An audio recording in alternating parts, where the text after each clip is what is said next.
안녕하세요. 저는 서울 근교에서 살고 있는 30대 한숨이라고 합니다. 제가 오늘 들려드릴 이야기는 정말 어이없을 정도로 황당한 제 인생 실화인데요. 지금 생각해봐도 이런 사람들이 세상에 있다는 게 믿기지 않을 정도예요. 제 경험담이 여러분께 조금이라도 도움이 되길 바라면서 시작해볼게요. 저는 정말 평범한 서민 가정에서 자랐어요. 부모님이 일찍 돌아가셔서 혼자 생계를 꾸려나가야 했거든요. 고등학교 졸업 후 간호조무사 학원을 다녀서 자격증을 취득하고 요양병원에서 간호조무사로 일했어요. 월급은 겨우 200만 원 정도. 원룸 월세 75만 원 내고 나면 정말 라면과 김밥으로 연명하는 수준이었죠. 아, 이렇게 살다가 언제 결혼하나. 혼자 중얼거리면서 살던 그 시절이 지금 생각해보면 오히려 더 평화로웠던 것 같아요. 그런데 26살 때 맞선으로 김진우라는 남자를 만났어요. 저보다 3살 위에 시아버지가 운영하는 제조업체에서 영업팀장을 한다고 했거든요. 수미 씨, 간병 일을 하시는군요. 아, 정말 존경스러운 일이에요. 요즘 세상에 그런 일 하시는 분들이 얼마나 소중한데요? 저 같은 사람은 정말 못하겠던데. 어르신들 모시는 거 진짜 어려운 일이잖아요. 체력도 필요하고 정신력도 필요하고 정말 대단하시네요. 진짜로 첫 만남부터 남편이 제 직업에 대해 유난히 길게 칭찬하더라고요. 그냥 먹고 살려고 하는 일이에요. 별거 아닌데 뭐요? 아니에요. 아니에요. 정말 아니에요, 수미 씨. 어르신들 돌보는 일이 얼마나 중요하고 힘든 일인데요. 저희 할머니도 요양원에 계시거든요. 그런데 간병사분들 보면 정말 천사 같더라고요. 24시간 돌봐드리고 밤에도 깨서 돌봐드리고 정말 대단한 일이에요. 수미 씨 같은 분이 있어서 우리 사회가 돌아가는 거 아닌가 싶어요. 그때는 정말 순진하게 아, 이 사람이 제 직업을 이렇게 존중해 주는구나. 정말 좋은 사람이네 하고 생각했어요.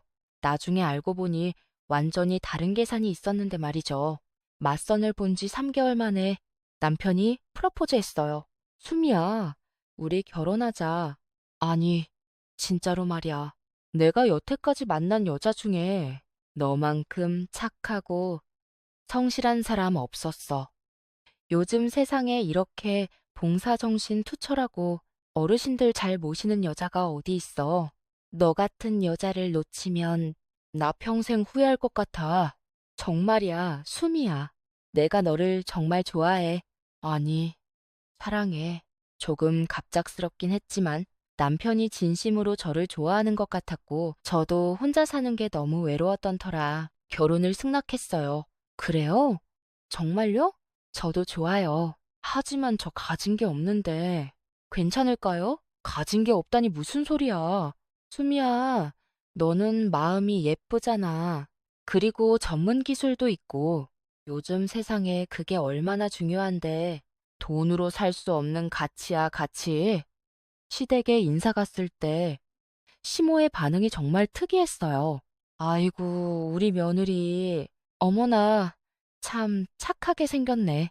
사진으로만 봤는데 실물이 더 예쁘구나. 그런데 얘야, 진우가 그러는데 간병일 하신다며? 아이고, 정말 다행이야. 정말. 감사합니다, 어머님. 다행이라고 하시니. 어떻게 다행이 아니겠어? 우리 집에 할머니가 계시는데 치매가 좀 있으셔서 돌봄이 필요하거든. 그런데 네가 전문가니까 정말 하늘이 도운 것 같아. 진짜 딱 맞아떨어졌네. 이게 인연이 아니면 뭐겠어? 그때 시모가 말한 할머니는 83세 시할머니였어요. 경증 치매에 거동이 불편하셔서 요양병원에 계셨죠. 제가 도울 수 있는 일이 있으면 언제든 말씀해 주세요, 어머님. 저도 할머니 뵙고 싶어요. 지금 생각해보면 너무 순진했던 것 같아요. 그때 시모의 눈이 어찌나 반짝반짝했는지 결혼 초기에는 정말 평범했어요. 남편도 저에게 잘해줬고 시댁 분위기도 나쁘지 않았거든요. 여보, 오늘 회사에서 상사가 나 칭찬했어. 성실하고 책임감 있는 직원이래. 이 모든 게 다 좋은 아내 덕분이야. 과찬이에요. 제가 뭘 했다고. 아니야, 수미야. 너 같은 아내가 있으니까 내가 마음 놓고 일할 수 있는 거야. 집에서 기다려주는 사람이 있다는 게 얼마나 든든한지 몰라. 그런데 결혼 6개월쯤 지나면서 시모가 조심스럽게 부탁을 시작했어요. 수미야, 할머니가 요양병원에서 적응을 잘 못하시는 것 같아. 아무래도 낯선 환경이다 보니까 간병사분들도 자주 바뀌고 해서 할머니가 많이 불안해 하시더라고. 그러시구나요. 어떻게 불안해 하시는데요? 밤에 잠도 잘 못 주무시고 밥도 잘 안 드시고 계속 집에 가고 싶다고 하세요. 보는 우리도 마음이 아프고. 그런데 수미야, 주말에라도 가서 할머니와 시간을 좀 보내주면 어떨까? 네가 전문가니까 할머니도 더 편안해 하실 것 같은데 새 며느리로서 거절하기 어려웠어요. 그리고 실제로 시할머니는 정말 외롭고 착하신 분이었거든요. 할머니를 처음 뵈었을 때 정말 마음이 아팠어요. 할머니, 안녕하세요. 저는 진우 아내 수미예요. 아이고, 수미야? 진우가 결혼했다고 하더니 어머나, 정말 예쁘게 생겼네. 고맙다, 수미야. 이렇게 찾아와줘서 할머니가 얼마나 외로웠는데. 할머니, 앞으로 자주 올게요. 외로우시면 언제든 연락하세요. 고마워, 고마워. 내가 와주니까 마음이 편해진다. 진우가 복이 많아서 이런 착한 아내를 만났구나. 처음에는 주말에 몇 시간씩 할머니와 시간을 보내는 정도였어요. 할머니께 책도 읽어드리고 산책도 함께하고 그냥 이런저런 얘기도 나누고요. 그런데 점점 요구사항이 늘어나기 시작했죠. 결혼 1년 후부터는 매주 금요일 저녁에 할머니를 집으로 모셔와서 일요일 저녁에 다시 요양병원으로 모셔가야 했어요. 수미야, 할머니가 집에서 지내시는 걸 정말 좋아하셔? 어제도 그러시더라고. 수미가 언제 또 와서 집에 데려갈까 하시면서 하루 종일 기다리시는 거야. 그 모습 보니까 우리가 더 자주 모셔와야겠더라고. 남편도 이런 식으로 제게 부담을 지우기 시작했어요. 네가 전문가니까 할머니도 더 편안해 하실 거야. 그리고 집에서 지내시는 게 요양원보다 훨씬 좋지 않을까? 가족들이 돌봐드리는 게 맞는 것 같고. 하지만 주말마다 모셔오면 저도 좀 힘들 것 같은데. 힘들긴 하겠지만 할머니를 위해서 조금만 참아줘. 내가 최대한 도와줄게. 그리고 네가 간병 전문가잖아. 다른 사람이 하는 것보다 훨씬 전문적으로 돌봐주실 수 있을 거야. 주말마다 할머니를 돌보는 건 정말 힘든 일이었어요. 24시간 돌봄이 필요했거든요. 밤에도 할머니가 자주 깨시고 화장실 도움도 필요하시고 약도 시간 맞춰 챙겨드려야 하고요. 수미야, 물 좀 줘. 목이 말라. 새벽 3시에 할머니가 부르시면 잠에서 깨서 물도 드리고 기저귀도 갈아드리고 그런 일들을 반복했어요. 할머니, 편찮으신 데 없으세요? 괜찮다. 괜찮아. 수미야, 정말 고마워. 할머니가 이렇게 늙어서 너한테 패만 끼치는구나. 할머니, 그런 말씀 마세요. 제가 돌봐드리는 게 당연한 거예요. 그런데 남편은 전혀 도움이 안 됐어요. 할머니가 밤에 깨셔도 못 들은 척하고 계속 여보, 할머니가 부르세요. 음, 네가 가봐. 나 내일 회사 가야 해서 잠 좀 자야겠어. 저도 월요일에 출근해야 하는데 그래도 네가 전문가니까. 할머니도 너를 더 편안해 하실 거야. 미안해, 수미야. 다음에는 내가 할게. 하지만 다음에도 마찬가지였어요. 월요일 아침 출근할 때면 몸이 너무 피곤해서 일하기 힘들 정도였어요. 수미 씨, 괜찮으세요? 얼굴이 너무 피곤해 보이는데 동료들이 걱정할 정도였죠. 아, 네, 괜찮아요. 주말에 좀 바빴어요. 결혼하시더니 여러 가지 할 일이 많으시겠어요. 그런데 결혼 2년째가 되면서 상황이 더 심각해졌어요. 시모가 저를 따로 불러서 이런 말을 하더라고요. 수미야, 할머니 상태가 점점 나빠지시는 것 같아. 치매도 조금씩 심해지시고 요양병원에서 제대로 된 케어를 못 받으시는 것 같더라고. 어떻게 제대로 못 받으시는데요? 간병사들이 자주 바뀌니까 할머니가 적응을 못 하시는 거야. 그리고 솔직히 말하면 요양원 간병사들이 우리 할머니만 전담으로 돌봐드리는 건 아니잖아? 여러분을 동시에 돌보다 보니까 세심한 케어가 어려운 것 같아. 그렇다면 어떻게 하면 좋을까요? 수미야, 네가 혹시 직장을 그만두고 할머니를 좀 더 전문적으로 돌봐주면 어떨까? 아, 물론 갑작스러운 부탁이라는 거 나도 알고 있어. 하지만 정말 다른 방법이 없을 것 같아. 제가 직장을 그만두고요. 음, 솔직히 말하면, 네, 월급도 200만 원 정도잖아? 할머니 간병비로 그만큼 드릴 테니까 경제적으로는 손해볼 것도 없고, 그리고 네가 전문가니까 할머니한테는 훨씬 좋을 거야. 어떻게 생각해? 이때부터 뭔가 이상하다는 생각이 들기 시작했어요. 하지만 시댁 어른의 부탁을 계속 거절하기도 어려웠고, 실제로 할머니가 저를 필요로 하시는 것 같았거든요. 그런데 제가 직장을 그만두면 경력 단절이 되는데 나중에 다시 취업하기 어려울 수도. 아이고, 수미야. 그런 걱정은 나중에 하고 지금은 할머니가 더 급하지 않니? 할머니, 연세가 얼마신데 지금 아니면 효도할 시간도 없어. 그리고 네가 간병 전문가잖아. 다시 취업하는 것도 다른 사람들보다 훨씬 쉬울 거야. 남편도 심호편을 들었어요. 여보, 엄마 말이 맞는 것 같아. 할머니 상태가 정말 걱정되거든. 이번 주에 병원 갔을 때도 의사가 그러더라고. 전문적인 케어가 필요하다고. 네가 돌봐주시면 할머니도 훨씬 좋아지실 것 같아. 그래도 내 인생 계획은 수미야, 지금은 할머니를 우선해야 하는 상황인 것 같아. 가족이잖아. 내가 할머니 손자로서 직접 돌봐드릴 수 있으면 좋겠지만 남자가 간병하는 것보다는 네가 하는 게 훨씬 나을 거야.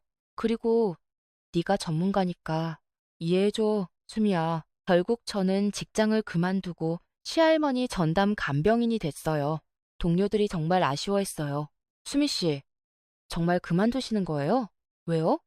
여기서 일 잘하고 계셨는데 시할머니가 많이 편찮으셔서요. 제가 돌봐드려야 할 것 같아요. 아, 그러시는군요. 효보시네요, 정말. 요즘 그런 며느리 없는데. 하지만 언제든 돌아오고 싶으시면 연락 주세요. 매일 요양병원에 가서 할머니를 돌봐드리고 주말에는 집에서 24시간 케어했죠. 정말 하루도 쉬는 날이 없었어요. 친구들과 만날 시간도 없고 제 개인 시간은 전혀 없었어요. 수미야, 요즘 연락도 없고 무슨 일 있어? 친구가 전화했을 때 정말 미안했어요. 미안해. 시할머니 간병하느라 시간이 없어. 간병을? 너 간호조무사였지만 그래도 직업으로 하는 거랑 가족 간병하는 거랑은 다르잖아. 너무 힘들지 않아? 좀 힘들긴 한데 가족이니까 어쩔 수 없지. 그래도 너무 무리하지 마. 네, 건강도 챙겨야지. 그런데 약속한 간병비를 제대로 받지 못했어요. 수미야, 이번 달은 할머니 병원비가 평소보다 많이 나왔어. 치료비며 약값이며. 그래서 간병비를 좀 줄여야겠어. 얼마나 줄이시는 건데요? 50만 원 정도만 드릴게. 미안해, 수미야. 다음 달에는 원래대로 드릴 테니까. 이해해줘. 하지만 어머님, 제가 직장까지 그만두고.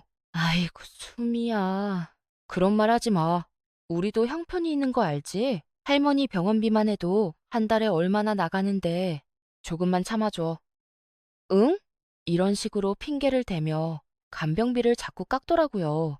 나중에는 아예 제가 할머니 병원비까지 부담하라고 했어요. 수미야, 네가 할머니를 전담하니까 병원비도 네가 내는 게 맞지 않을까? 네? 그런데 그러면 제가 간병비도 못 받고 병원비까지 내야 한다는 말씀이세요?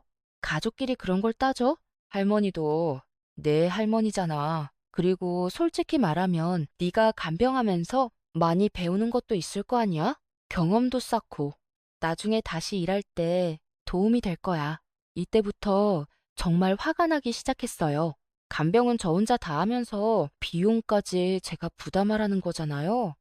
남편에게 불만을 토로해도 전혀 이해해주지 않았어요. 여보, 너무 힘들어. 이렇게 사는 게 맞나? 간병비도 제대로 못 받고 병원비까지 내라고 하고 이건 좀 아닌 것 같아. 수미야, 우리 가족인데 좀 이해해줘야 하는 거 아니야? 할머니 연세가 얼마신데 돈이 문제가 아니잖아. 돈이 문제가 아니라고? 그럼 당신이 간병비 대신 줘. 그런 말 하지 마. 나도 회사 다니면서 집안 경제 책임지고 있잖아. 네가 조금만 양보해줘. 내 힘듦은 이해 안 해? 물론 이해해. 하지만 지금은 할머니가 더 급한 상황이잖아. 할머니가 돌아가시고 나면 너도 후회할 거야. 그때 내가 좀 더 잘해드릴 걸 하면서.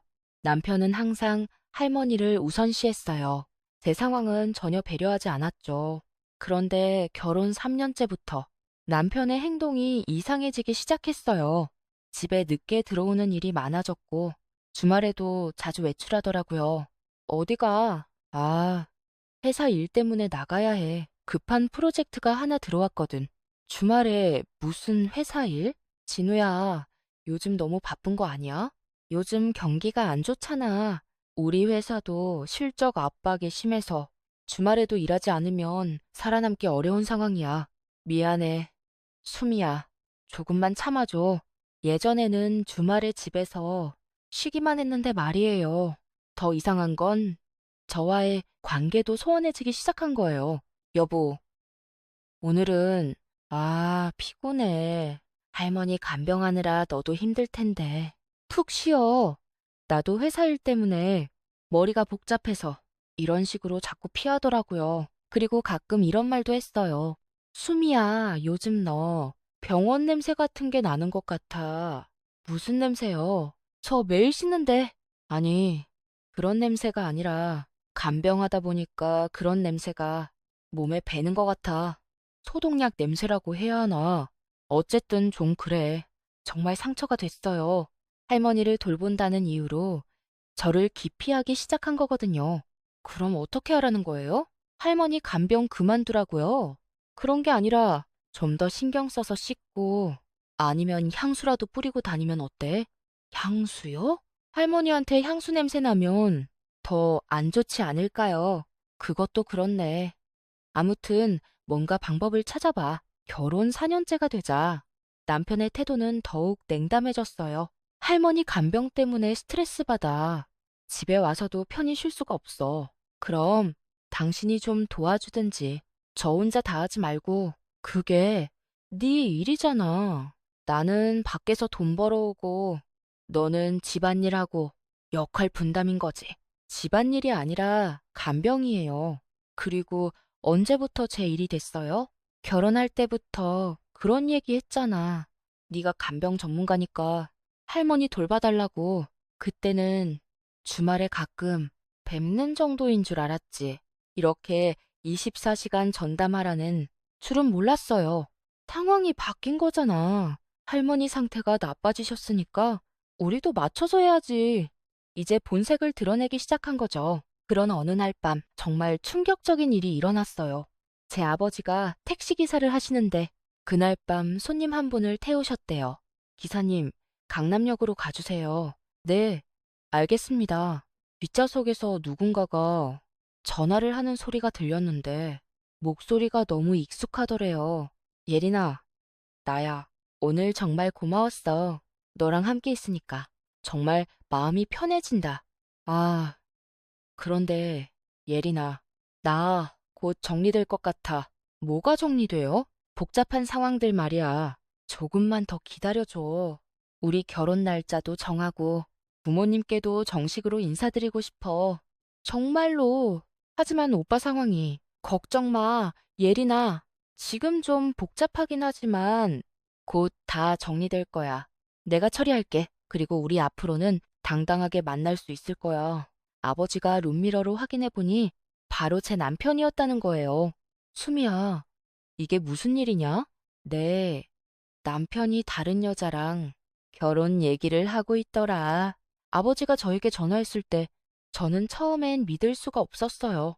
아빠, 잘못 들으신 거 아니에요? 아니면 다른 사람인 거 아닐까요? 아니다. 수미야. 내가 확실히 봤어. 목소리도 그렇고 뒷모습도 그렇고 분명히 네 남편 맞아. 그런데 그 사람이 다른 여자한테 결혼하자고 하고 있었어. 며칠 후 아버지가 또 연락 주셨어요. 수미야, 네 남편이 젊은 여자랑 함께 있는 걸 또 봤다. 이번에는 웨딩홀 앞에서 손잡고 들어가더라. 둘이 정말 친밀해 보였어. 웨딩홀에서요? 정말이에요, 아빠. 정말이야. 내가 왜 거짓말을 하겠니? 수미야, 네 남편이 뭔가 이상한 일을 하고 있는 것 같다. 조심해야겠어. 이제 확신이 섰어요. 남편이 바람을 피우고 있고 다른 여자와 결혼까지 준비하고 있다는 걸요. 그날 밤 남편이 들어왔을 때 저는 남편의 핸드폰을 몰래 확인해 봤어요. 예린이라는 이름으로 메시지가 정말 많이 있더라고요. 오늘도 집안일이 복잡해서 늦어. 미안해. 복잡한 상황이라 조금 더 시간이 걸릴 것 같아. 곧 모든 걸 정리하고 너한테만 집중할게. 부모님께 인사드리고 정식으로 만나고 싶어.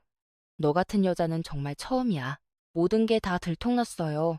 남편이 저에게는 할머니 간병 때문에 늦는다고 하면서 실제로는 다른 여자와 만나고 있었던 거죠. 그런데 메시지를 더 보니 그 여자가 남편의 상황을 정확히 모르는 것 같았어요. 남편이 기혼자라는 걸 완전히 숨기고 있는 것 같더라고요. 며칠 더 관찰해 보니 예린이 자주 가는 카페를 알 수 있었어요. 저는 그 카페에서 예린을 기다렸어요.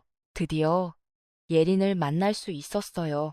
20대 중반으로 보이는 깔끔하고 예쁜 여자였어요. 한눈에 봐도 좋은 집 딸 같은 그런 분위기였더라고요.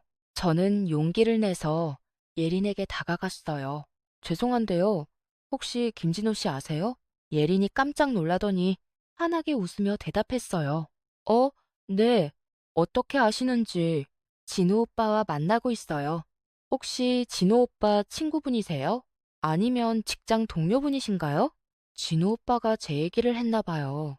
그 말을 들었을 때 가슴이 정말 답답했어요. 저를 전혀 모르고 있는 거잖아요. 아, 그렇군요. 잠깐 앉아서 이야기할 수 있을까요? 정말 중요한 얘기가 있어서요. 중요한 얘기요? 무슨 얘기인데요? 혹시 진호 오빠한테 무슨 일이라도 예린이 걱정하는 표정을 지었어요. 아니에요. 그런 건 아니고 일단 앉아서 천천히 얘기해요. 네. 그런데 어떻게 저를 아시는 거예요? 저는 조심스럽게 입을 열었어요. 혹시 진우 씨가 기혼자라는 사실을 아세요? 예린의 얼굴이 순간 굳어졌어요. 기혼자라고요? 그럴 리가 없는데요. 진우 오빠는 미혼이에요. 분명히 미혼이라고 했어요. 왜 그런 말씀을 하시는 거예요? 저는 김진우의 아내입니다. 네? 뭐라고요? 그럴 리가 없어요. 진우 오빠가 분명히 미혼이라고 결혼한 적이 없다고 했는데, 저는 가방에서 결혼 반지를 빼서 보여주고 결혼증명서 사본도 꺼냈어요. 이거 보세요. 저희가 4년 전에 결혼했어요. 예리는 그걸 보더니 완전히 충격을 받은 표정이었어요. 손이 떨리면서 서류를 보고 있더라고요. 이럴 수가. 정말이에요? 정말 부인이세요? 하지만 진호 오빠가 분명히 미혼이라고. 아니, 이건 말이 안 돼요. 뭔가 오해가 있는 거예요. 언제부터 만나셨어요? 1년. 1년 정도 됐어요. 처음부터 미혼이라고 했는데, 심지어 제 부모님께도 미혼이라고 소개했어요. 어떻게 이런 일이. 예린의 눈에 눈물이 고였어요. 저는 정말 몰랐어요. 진짜로 미혼인 줄 알았어요. 언니, 정말 죄송해요. 저 진짜 몰랐다고요. 진우 오빠가 완전히 저를 속인 거예요? 저는 예린의 반응을 보면서 이 사람도 남편에게 속은 진짜 피해자라는 걸 확신했어요. 예린 씨도 속으신 거예요. 저랑 똑같이요. 저도 며칠 전에야 알았어요. 어떻게 알게 되셨어요? 제 아버지가 우연히 진우가 당신과 통화하는 걸 들으셨어요. 예린이 고개를 떨구며 말했어요. 언니, 정말 죄송해요. 저 진짜 몰랐어요. 만약 알았다면, 만약 알았다면 절대 만나지 않았을 거예요. 저 그런 사람 아니에요. 저도 알아요. 예린 씨가 나쁜 사람이 아니라는 거. 그때 예린이 갑자기 뭔가 생각난 듯 핸드폰을 꺼냈어요. 잠깐만요, 언니. 이상한 게 있었거든요. 지금 생각해보니까 뭐가 이상했는데요. 진우 오빠가 저한테 절대 자기 집에 가면 안 된다고 했어요. 룸메이트가 있다면서요. 남자 룸메이트가 있어서 여자가 오면 불편하다고. 그래서 저희는 항상 밖에서만 만났어요. 룸메이트요? 네. 그리고 회사 사람들하고는 절대 만나면 안 된다고도 했어요.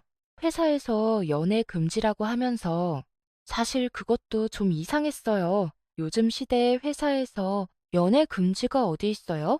이제 모든 게 명확해졌어요. 남편이 저를 룸메이트라고 거짓말한 거였죠. 그리고 가끔 갑자기 연락이 안 될 때가 있었어요. 집안일이 복잡하다고 하면서 전화도 안 받고 문자도 안 보내고 그럴 때마다 저는 무슨 집안일이 그렇게 복잡할까 생각했거든요. 그게 다 저 때문이었던 거네요. 제가 할머니 간병하느라 집에 있을 때는 당신한테 연락 못 했던 거예요. 예린이 더 자세히 얘기해주니 남편의 거짓말이 얼마나 치밀했는지 알 수 있었어요. 그럼 진호 오빠가 저한테 완전히 거짓말을 한 거네요. 1년 동안이나. 어떻게 사람이 이럴 수가 있어요? 저 완전히 바보였네요. 어떻게 의심도 안 하고 의심할 이유가 없었잖아요. 사랑하는 사람을 어떻게 의심해요? 정말 어떻게 사람을 이렇게 속일 수가 있어요? 1년 동안 저한테 사랑한다, 결혼하자고 하면서 부인이 있었다니. 그럼 저는 뭐예요? 저는 대체 뭐예요? 예린이 분노하기 시작했어요. 저도 마찬가지예요. 4년 동안 간병만 하면서 살았는데 바람을 피우고 있었던 거죠. 그것도 저를 간병부라고 생각하면서요. 간병부라고요? 언니를 간병부라고 했어요? 저는 예린에게 그동안의 상황을 설명했어요. 어떻게 간병인을 전담하게 됐는지, 남편이 저를 어떻게 대했는지요. 처음엔 주말에만 할머니 뵙는 정도였는데 점점 요구가 늘어나더라고요. 나중에는 아예 직장까지 그만두고 24시간 간병만 하게 됐어요. 24시간 간병을요? 그럼 언니는 4년 동안 자유시간이 전혀 없었던 거예요? 네, 정말 하루도 쉬는 날이 없었어요. 친구들도 못 만나고 오로지 할머니 간병만. 그런데 진우 오빠는 그 시간에 저랑 만나고 있었던 거네요. 언니가 할머니 돌보시는 동안 예린이 더욱 분노했어요. 정말 최악이네요. 어떻게 부인을 그렇게 대할 수 있어요? 그리고 저한테는 미혼이라고 거짓말하고 이런 사람이 어떻게 존재할 수 있어요? 그런데 예린 씨는 어떤 일 하세요? 저는 아버지 회사에서 일해요. 그런데 별로 중요한 일은 안 하고 그냥 아버지가 경험 쌓으라고 해서 다니는 정도예요.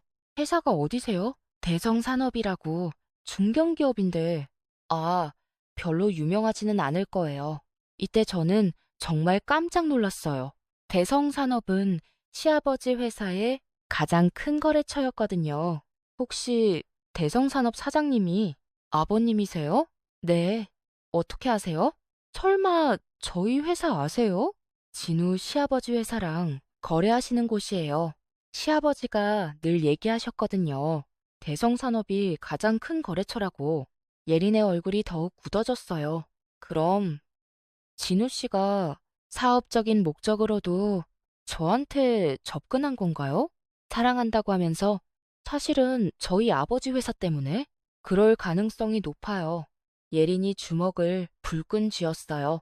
정말, 정말 계산적이고 나쁜 사람이었네요. 어떻게 사람을 이렇게 이용할 수가 있어요? 사랑도 사업도 다 챙기려고 했던 거예요.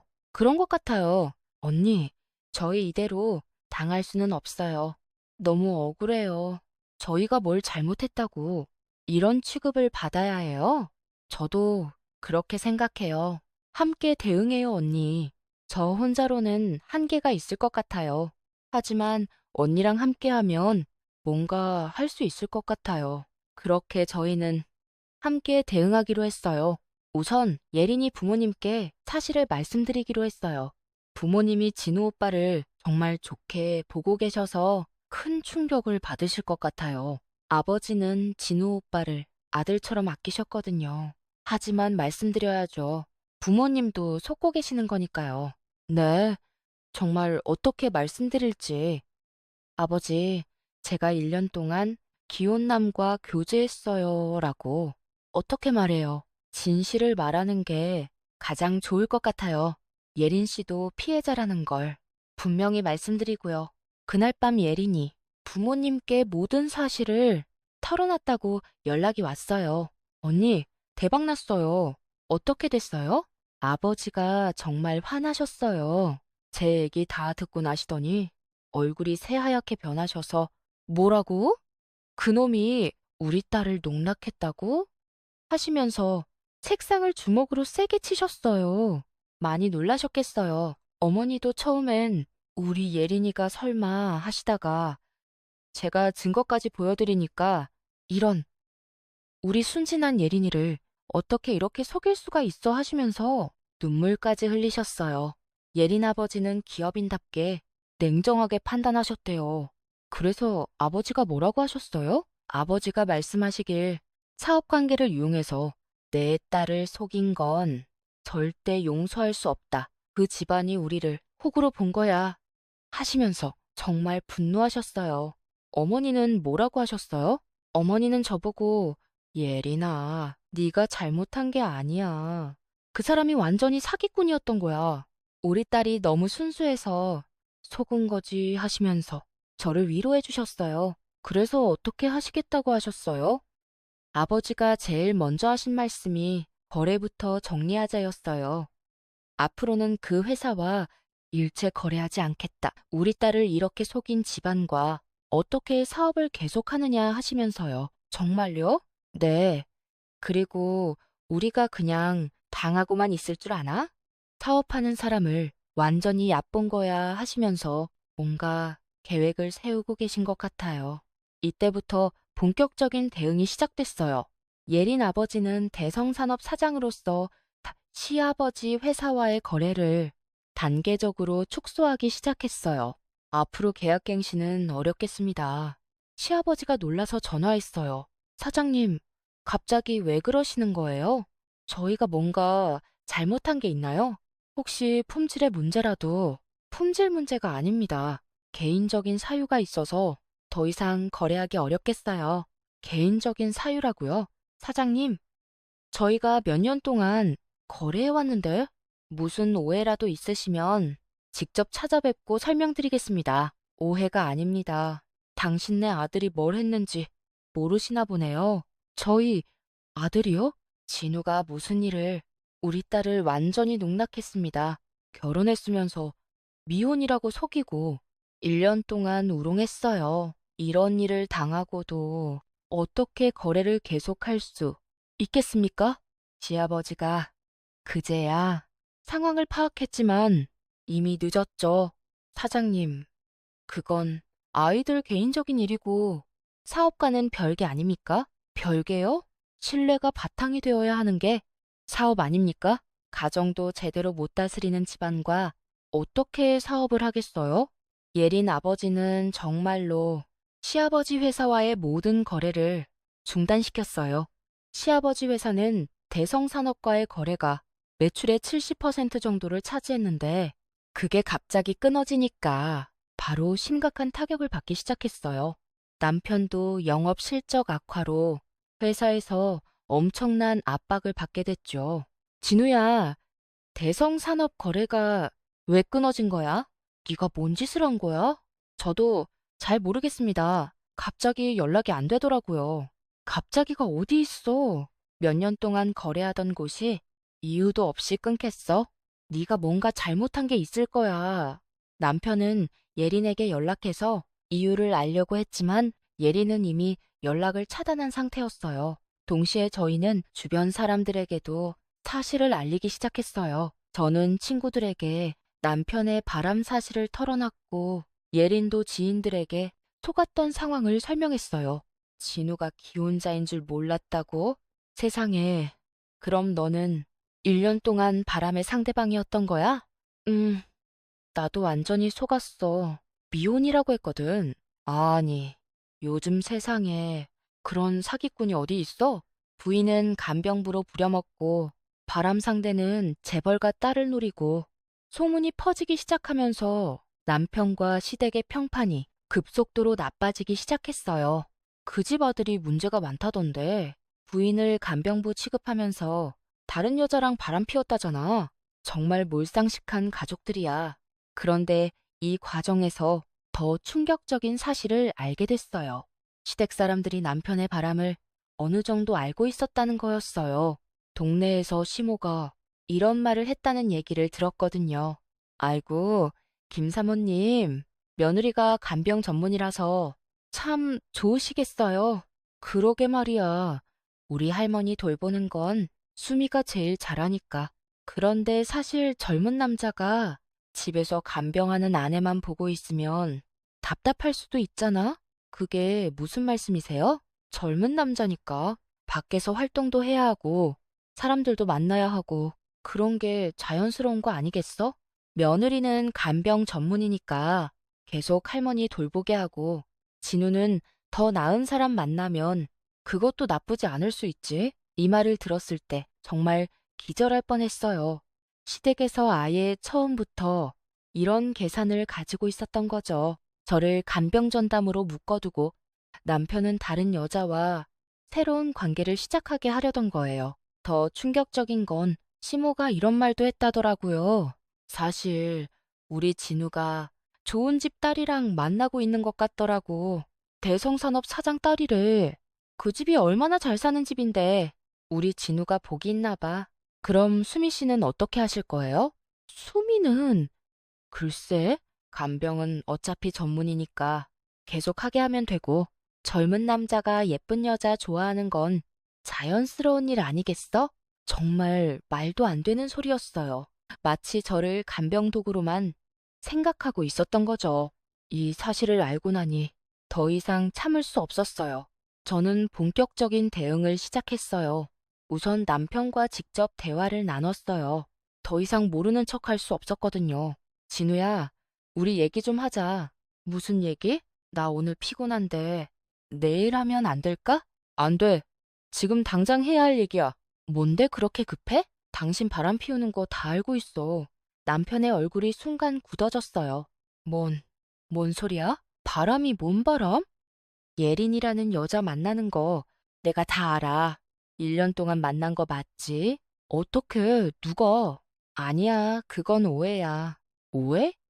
예린이 만나서 직접 확인했어. 그 여자는 당신이 미혼인 줄 알고 있더라. 남편이 완전히 당황하며 변명하기 시작했어요. 수미야, 그건 정말 복잡한 상황이야. 내가 설명할게. 일단 앉아서. 설명할 것도 없어. 나도 예린이 만났거든. 그 여자도 당신한테 완전히 속은 거더라. 예린이를 만났다고? 수미야, 그건 좀 너무하는 거 아니야? 다른 사람 인생에 왜 끼어들어? 끼어든 게 아니라 진실을 알려준 거야. 그 여자도 피해자라고. 남편이 할 말을 잃고 한참 동안 말이 없더라고요. 그러다가 갑자기 화를 내기 시작했어요. 수미야, 너 지금 뭐 하는 거야? 내 인생을 망치려고 작정한 거야? 네, 인생을 망치는 게 아니라 내 인생을 지키는 거야. 지키긴 뭘 지켜? 너도 알잖아. 우리 사이가 어떻게 됐다고. 솔직히 말하면 너랑 나랑 이제 부부 같지도 않잖아. 너는 온종일 할머니 간병만 하고 나는 너무 외로웠어. 외로우면 나한테 얘기하지. 왜 다른 여자한테 가? 얘기해봤자 뭐해? 너는 할머니 얘기밖에 안 하잖아. 할머니가 어떻다. 할머니, 약이 어떻다. 그런 얘기만 하면 내가 얼마나 답답하겠어. 정말 어이가 없었어요. 할머니 간병을 시킨 건 시댁이었는데 그걸 핑계로 바람을 정당화하려는 거잖아요. 그럼 할머니 간병 그만두라고 했어야지. 왜 계속하라고 하면서 뒤에서는 딴짓을 해? 그건, 그건 할머니를 위해서 정말 웃기는 소리 하네. 할머니를 핑계로 나를 붙잡아 두고 당신은 자유롭게 놀려고 했던 거지. 그런 게 아니야. 그럼 뭐야? 진우야, 우리 이혼하자. 이혼? 갑자기 무슨, 수미야, 진정하고 생각해봐. 우리가 이혼하면 할머니는 어떻게 돼? 또 할머니 얘기를 꺼내더라고요. 할머니는 당신이 알아서 해. 나는 더 이상 못하겠어. 수미야, 제발, 내가 잘못했어. 다시는 안 그럴게. 예린이랑도 완전히 끝낼게. 너무 늦었어. 이미 신뢰가 다 깨졌어. 남편이 무릎을 꿇으며 빌기 시작했어요. 수미야, 내가 정말 잘못했어. 한 번만, 한 번만 용서해줘. 내가 정신이 나갔었어. 너 같은 좋은 아내를 두고 왜 그런 짓을 했을까? 좋은 아내? 나를 간병부라고 생각하면서? 그런 적 없어. 너는 내 소중한 아내야. 소중한 아내한테 병원 냄새 난다고 했어? 더러워서 손 못 대겠다고 했고? 남편이 더 이상 변명할 수 없었어요. 하지만 시댁에서는 완전히 다른 반응을 보였어요. 시모가 저에게 전화해서 정말 어이없는 소리를 하더라고요. 수미야, 너 진우일로 예린이네랑 무슨 문제 있다며? 대성산업에서 거래 끊는다고 난리 났다던데. 네, 어머님도 알고 계셨어요? 뭘 알긴. 아무튼 너 때문에 우리 집안이 큰일 날 뻔했잖아. 왜 괜히 일을 크게 만들어? 괜히 일을 크게 만든 게 아니라 진실을 말한 거예요. 진실이 뭔 진실? 젊은 남자가 그럴 수도 있는 거지. 너도 너무 예민하게 반응하지 마. 그냥 모른 척하고 넘어가면 되잖아. 정말 기가 막혔어요. 어머님, 남편이 바람을 피웠는데 모른 척하고 넘어가라고요? 바람이 뭔 바람이야? 그냥 잠깐 헤맨 거지. 남자들 다 그래. 시집살이 오래 하다 보면 그런 일 한두 번은 있는 법이야. 저는 그렇게 생각 안 해요. 수미야, 너 지금 할머니는 어떻게 하려고 그러니? 할머니가 얼마나 너만 찾으시는데 결국 할머니 얘기를 또 꺼냈어요. 할머니는 네가 돌봐야 하는 거 아니야? 이혼하면 할머니는 누가 돌봐? 우리가 어떻게 돌봐? 네가 전문가잖아. 그건 어머님이 알아서 하세요. 요양원에 맡기든지 다른 간병사 구하시든지. 다른 간병사? 너처럼 할머니를 가족같이 돌봐줄 사람이 어딨어. 그리고 비용도 비용이고 비용이 문제면 진우가 벌어서 하세요. 진우가? 진우는 지금 회사에서 잘릴 위기야. 대성산업 거래 끊어져서 실적이 완전히 망했거든. 그것도 다 내 때문이고. 제 때문이요? 진우가 바람 피운 게 제 탓이에요? 네가 괜히 일을 키워서 이렇게 된 거잖아. 그냥 조용히 있으면 될 일을. 정말 어이가 없어서 더 이상 대화할 의미를 못 느꼈어요. 이때 확실히 깨달았어요.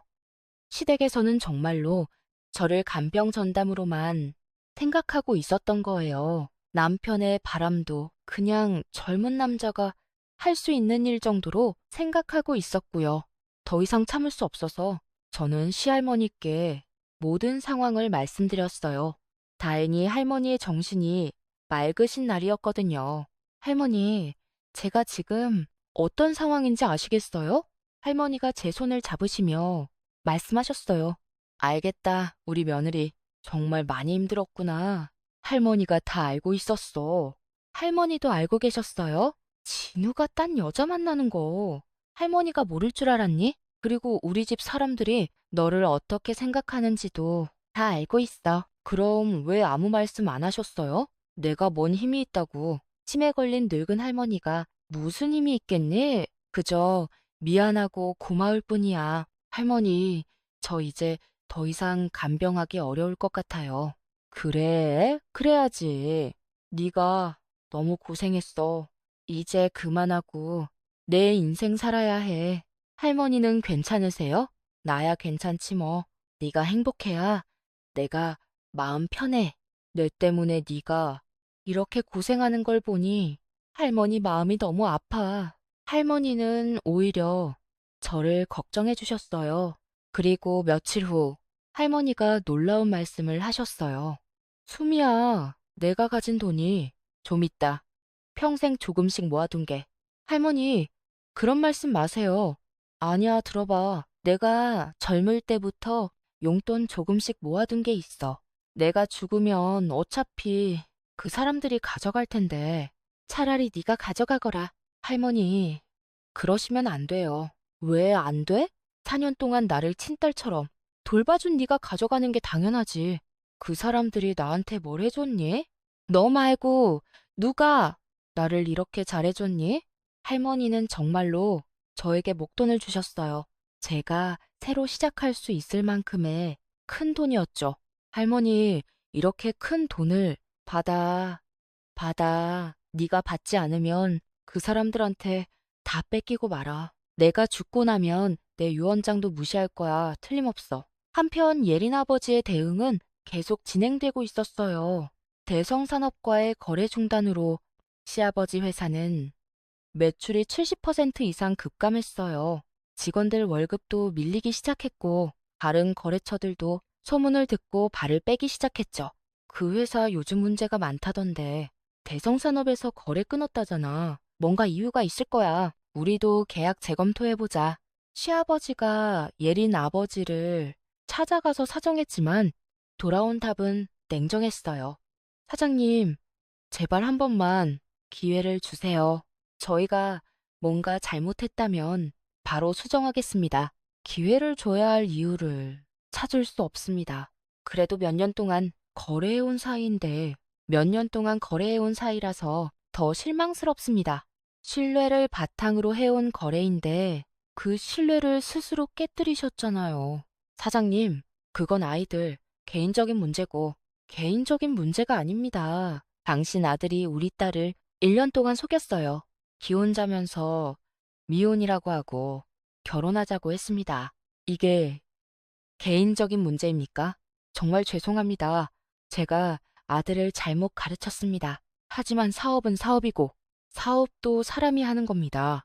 사람에 대한 신뢰가 없으면 어떻게 사업을 할 수 있겠습니까? 당신네 집안 사람들을 어떻게 믿고 거래하겠어요? 결국 시아버지 회사는 심각한 경영난에 빠졌어요. 남편도 회사에서 모든 책임을 뒤집어 쓰고 결국 해고당했고요. 이게 다 네 때문이야. 대성산업 거래가 왜 끊어졌어? 네가 뭘 잘못한 거야? 시아버지가 남편에게 화를 냈지만 이미 늦었어요. 아버지, 저도 어떻게 이렇게 될 줄 몰랐습니다. 몰랐다고? 네가 바람 피운 거 내가 다 알고 있어. 그런 짓 하면서 어떻게 될 줄 몰랐다고? 그건 변명하지 마. 당장 그 예린이한테 가서 빌어서라도 거래 복구시켜와. 하지만 예린은 이미 연락을 완전히 차단한 상태였어요. 동시에 저는 이혼 절차를 진행하기 시작했어요. 변호사를 만나서 상담을 받았죠. 남편의 불륜 증거가 충분히 있으시군요. 그리고 시댁에서 간병을 강요한 것도 충분히 입증 가능해 보입니다. 이혼이 어렵지 않을까요? 전혀요. 오히려 재산 분할이나 위자료에서 유리한 위치에 계세요. 특히 시할머니께서 증언해 주신다면 더욱 유리하겠고요. 변호사를 통해 정식으로 이혼 소송을 제기했죠. 남편의 불륜 증거는 물론이고 제가 간병을 전담하게 된 과정, 시댁의 부당한 요구 등을 모두 정리해서 제출했어요. 수미야, 제발 이혼만은 내가 정말 잘못했어. 다시는 그런 짓 안 할게. 남편이 매달렸지만 저는 마음을 바꿀 생각이 없었어요. 너무 늦었어, 진우야. 이미 신뢰가 완전히 깨졌어. 그리고 나는 더 이상 간병부로 살고 싶지 않아. 이혼 과정은 생각보다 순조로웠어요. 남편의 잘못이 제가 명백한 피해자였기 때문에 재산 분할도 유리하게 진행됐죠. 부인께서 4년간 무급으로 간병 업무를 전담하신 점, 그리고 남편이 불륜을 저지른 점을 종합적으로 고려하면 재산 분할은 7-3 정도가 합리적일 것 같습니다. 변호사가 말해줬을 때 정말 다행이라는 생각이 들었어요. 그리고 6개월 후 정식으로 이혼이 성립됐어요. 예린과는 이 과정을 통해 정말 좋은 친구가 됐어요. 언니 덕분에 더 큰 피해를 막을 수 있었어요. 만약 결혼까지 했다면 생각만 해도 끔찍해요. 나도 예린이 도움이 정말 컸어. 혼자였다면 이렇게 깔끔하게 정리하지 못했을 거야. 앞으로도 계속 자주 만나요, 언니. 우리 진짜 자매 같잖아요. 그래, 좋은 일도 나쁜 일도 함께 나누자. 예리는 정말 착한 사람이었어요. 저희는 같이 속았던 경험을 통해 서로를 깊이 이해하게 됐죠. 이혼 후 저는 정말 새로운 삶을 시작했어요. 할머니가 주신 돈으로 작은 간병 서비스 업체를 차렸어요. 제가 쌓은 경험과 노하우를 제대로 활용할 수 있는 일이었죠. 수미 씨, 정말 전문가시네요. 어르신이 수미 씨 오시는 걸 얼마나 기다리시는지 몰라요. 저희 아버지가 수미 씨 만나고 나서 완전히 달라지셨어요. 웃음도 많아지시고 고객들의 반응이 정말 좋았어요. 이제는 간병을 누군가에게 강요당해서 하는 게 아니라 제 전문성을 인정받으면서 하는 일이 되었거든요. 선생님, 정말 감사해요. 어머니가 이렇게 좋아하시는 거 처음 봐요. 제가 할 일이에요. 어르신이 편안해 하시니까 저도 기뻐요. 그런데 선생님은 어떻게 이 일을 시작하게 되셨어요? 개인적인 경험이 있어서요. 시할머니를 오래 돌봤었거든요. 예린도 새로운 남자친구를 만났다고 연락이 왔어요. 언니, 이번엔 정말 좋은 사람 같아요. 어떤 분인데? 저희 아버지 회사에 새로 들어온 부장님이에요. 정말 성실하고 솔직한 분이에요. 무엇보다 거짓말을 안 해요. 그게 제일 중요하지. 이번엔 정말 좋은 분 만나길 바라. 네, 그분은 제 과거도 다 알고 있어요. 진우 오빠한테 속았던 것도 처음부터 다 말씀드렸거든요. 그래서 뭐라고 하시던? 그런 일을 겪고도 이렇게 밝게 지내는 예린이가 더 대단하다고 하시더라고요. 정말 고마운 분이에요. 다행이었어요. 예린이 정말 좋은 사람을 만날 수 있어서요. 저도 일에 집중하다 보니 좋은 만남의 기회가 생겼어요. 제가 돌보는 어르신 중 한 분의 아들분이 의료진이셨는데 자주 뵈면서 가까워졌어요. 수미 씨, 정말 대단하세요. 어머니가 수미 씨 오신 후로 완전히 달라지셨어요. 어머님이 워낙 좋으신 분이셔서 저도 즐겁게 일하고 있어요. 그래도 이런 일이 쉬운 일은 아닌데, 수미 씨는 어떻게 이 일을 시작하게 되신 거예요? 개인적인 사연이 있어요. 시할머니를 돌보면서 이석호 탈환 일을 돌보면서 이 일에 대해 많이 생각하게 됐죠. 그러시구나. 혹시 시간 되시면 커피 한 잔 하실래요? 수미 씨 이야기를 더 들어보고 싶어서요. 그분은 제 과거를 알고도 오히려 더 존경한다고 하셨어요. 힘든 상황을 이겨내고 새로운 시작을 하신 게 정말 멋있어요, 수미 씨. 멋있다기보다는 그냥 살아야 했어요. 아니에요. 누구나 할 수 있는 일이 아니에요. 저 같으면 중간에 포기했을지도 모르겠어요. 처음에는 정말 힘들었어요. 하지만 예린이라는 좋은 친구를 만나서 함께 이겨낼 수 있었어요. 1년 후 저희는 결혼을 약속했어요. 수미 씨, 저와 결혼해주세요. 수미 씨의 과거는 전혀 상관없어요. 오히려 그런 어려움을 이겨낸 수미 씨를 더 사랑합니다. 정말, 정말 괜찮으세요? 괜찮다는 게 아니라 자랑스러워요. 이렇게 강하고 따뜻한 여자를 만날 수 있어서 제가 행운이에요. 작지만 정말 따뜻한 결혼식이었어요. 예린도 참석해줬고요. 언니, 정말 축하해요. 이번 분은 진짜 좋으신 것 같아요. 언니를 보는 눈빛이 정말 따뜻하더라고요. 고마워, 예린아. 네가 있어서 여기까지 올 수 있었어. 저도 언니 덕분이에요. 우리 정말 인연이 특별한 것 같아요. 시할머니도 휠체어를 타고 참석해 주셨어요. 수미야, 정말 예쁘구나. 이제 진짜 행복하게 살아라. 할머니, 오늘까지 와주셔서 정말 감사해요. 내가 안 올 수가 있니? 우리 며느리 결혼식인데.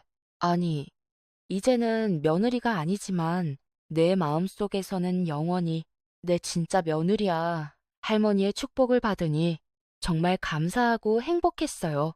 그로부터 2년이 지났어요. 저는 정말 새로운 삶을 살고 있었어요.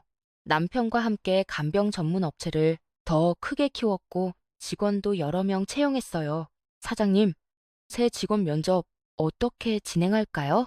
경력도 중요하지만 무엇보다 마음가짐이 중요해요. 어르신들을 진심으로 돌보고 싶어 하는 분을 찾아요. 알겠습니다. 그런데 사장님은 정말 직원들을 잘 배려하시는 것 같아요. 제가 힘든 시절을 겪어봐서 직원들이 어떤 마음인지 잘 알거든요. 서로 존중하면서 일해야 좋은 서비스도 할 수 있어요. 예린과도 꾸준히 연락하며 지내고 있었어요. 언니, 저 결혼 날짜 정했어요. 정말? 언제야? 다음 달이요. 언니 꼭 와주셔야 해요. 주례까지 부탁드릴게요. 주례를? 내가? 네. 언니가 아니면 누가 해줘요? 언니 덕분에 지금의 제가 있는 거잖아요. 예리는 정말 좋은 남자와 결혼하게 됐어요. 솔직하고 성실한 분이라고 했죠. 언니, 저희 신랑이 언니 꼭 만나 뵙고 싶다고 해요. 언니가 어떤 분인지 제가 너무 많이 얘기해서. 그래? 나도 만나보고 싶다. 저한테 예린이를 도와준 수미 씨께 정말 감사하다. 평생 은혜를 잊지 않겠다고 하시더라고요. 정말 좋은 분 같았어요. 한편 김진우와 시댁의 근황도 가끔 들려왔어요. 시아버지 회사는 결국 문을 닫게 됐어요. 대성산업과의 거래 중단 이후 다른 거래처들도 하나씩 떠나면서 더 이상 버틸 수 없었거든요. 김진우는 한동안 다른 회사에 이력서를 넣었지만 소문이 다 나서 어디서도 받아주지 않았어요. 그 사람 불륜으로 유명하잖아. 가정도 제대로 못 챙기는 사람을 어떻게 믿고 일을 시켜. 회사 분위기 망치겠어. 결국 김진우는 다른 지역으로 이사를 갈 수밖에 없었어요. 시댁 식구들도 집을 팔고 작은 전셋집으로 이사했다고 들었죠. 하지만 저는 더 이상 그들에 대해 관심이 없었어요. 제 새로운 삶에 집중하고 싶었거든요. 그런데 어느 날 정말 예상치 못한 일이 일어났어요.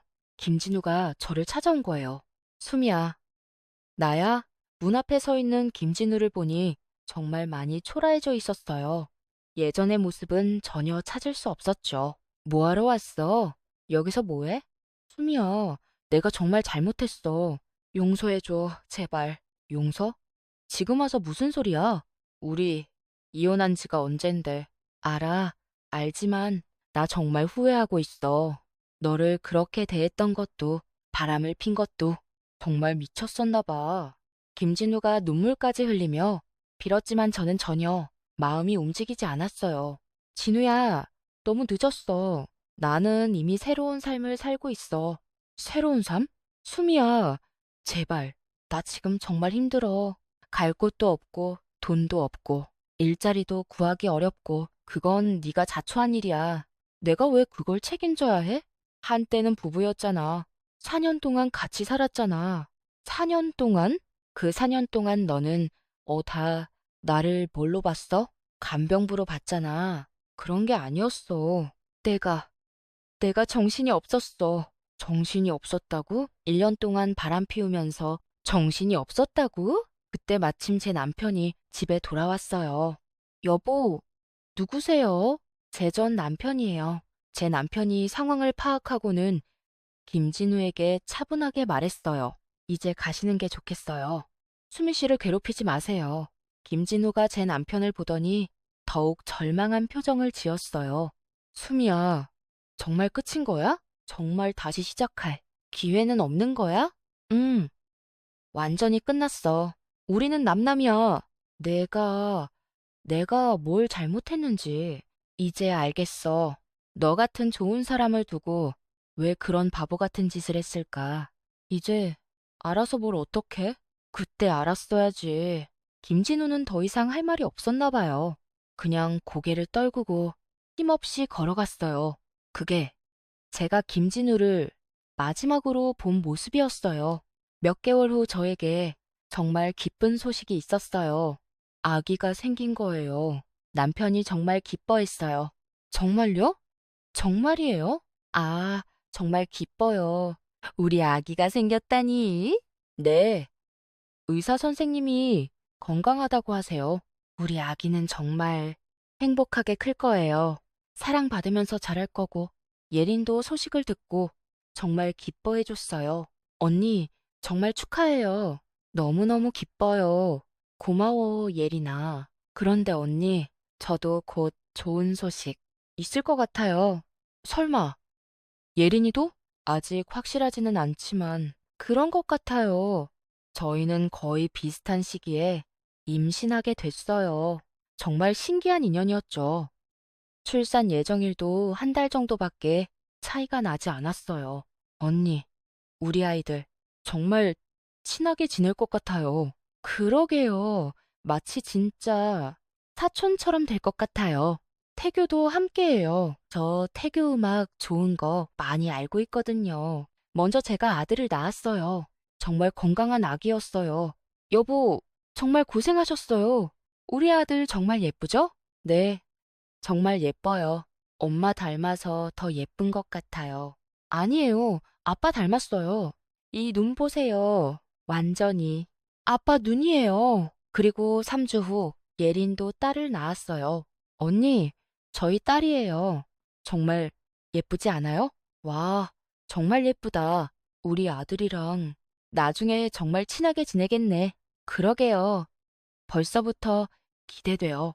저희 아이들은 정말 특별한 인연으로 태어났어요. 엄마들이 함께 어려움을 이겨낸 그런 특별한 인연으로요. 시할머니도 제 아이를 보시고 정말 기뻐하셨어요.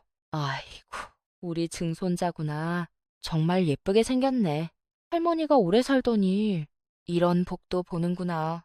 할머니는 제 아이를 진짜 증손자처럼 아껴주셨어요. 할머니, 건강하세요? 괜찮다, 괜찮아. 내 덕분에 증손자도 보고 할머니가 정말 행복해. 이제 마음 놓고 갈 수 있겠다. 할머니, 그런 말씀 마세요. 아니야, 수미야. 할머니가 이제 나이가 많아서 하지만 너랑 아기 보니까 정말 마음이 편해져. 할머니는 제 아이를 보신 지 3개월 후에 평안하게 돌아가셨어요. 수미야, 고맙다. 너 덕분에 정말 행복했다. 우리 증손자 잘 키워라.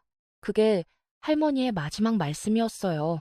할머니 장례식에는 예린도 아기를 데리고 함께 참석해줬어요. 언니, 할머니가 언니를 정말 사랑하셨구나. 네, 저도 할머니를 정말 사랑했어요. 할머니가 계셨기에 여기까지 올 수 있었어요. 그렇게 모든 일이 정리됐어요. 지금 저는 정말 행복하게 살고 있어요. 사랑하는 남편과 아들이 있고 의미 있는 일을 하고 있어요. 예린과도 진짜 자매처럼 지내고 있고요. 간병 서비스 업체도 지역에서 인정받는 전문 업체로 성장했어요. 수미 선생님 회사는 정말 믿을만해요. 직원들도 다 친절하고 전문적이더라고요. 이런 평가를 받을 때마다 정말 보람을 느껴요. 예린도 결혼 후 정말 행복하게 지내고 있어요. 언니, 우리 정말 잘 해낸 것 같아요. 그러게요. 그때 포기했다면 지금의 행복은 없었을 거예요. 언니가 용기를 내서 저한테 진실을 알려주지 않았다면 저는 정말 어떻게 됐을까요? 생각하기도 싫어요. 다행히 우리 모두 좋은 결말을 맞았으니까 정말 다행이었어요. 지금 돌이켜보면 정말 힘들고 어려운 시기였지만 그 경험이 저를 더 강하게 만들었고 진정으로 소중한 것이 무엇인지 깨닫게 해줬어요. 무엇보다 예린이라는 정말 소중한 친구를 만났고 혼자였다면 불가능했을 일들을 함께 해낼 수 있었어요. 지금 제가 여러분께 꼭 말씀드리고 싶은 건 이거예요. 아무리 힘든 상황이라도 절대 혼자 끙끙 앓지 마세요. 도움을 요청하세요. 특히 비슷한 상황에 있는 사람들과 연대하는 것이 정말 중요해요. 서로 적이 아니라 같은 피해자니까요. 그리고 끝까지 포기하지 마세요. 정의는 반드시 승리합니다. 잘못한 사람은 반드시 그 대가를 치르게 되어 있어요. 가장 중요한 건 새로운 시작을 하는 거예요. 과거에 매여 있지 말고 더 나은 미래를 위해 용기를 내세요. 저는 지금 정말 만족스럽고 행복한 삶을 살고 있어요. 이 모든 것이 제가 어려운 시기를 포기하지 않고 견뎌냈기 때문에 가능했던 거예요. 여러분도 힘든 상황에 계시더라도 절대 포기하지 마세요. 분명히 더 좋은 날이 올 거예요. 오늘 제 긴 이야기를 끝까지 들어주셔서 정말 감사합니다. 여러분 모두 행복하시길 바라고 어떤 어려움이 있어도 꼭 이겨내시길 기원할게요. 지금까지 한숨이었습니다. 정말 감사합니다.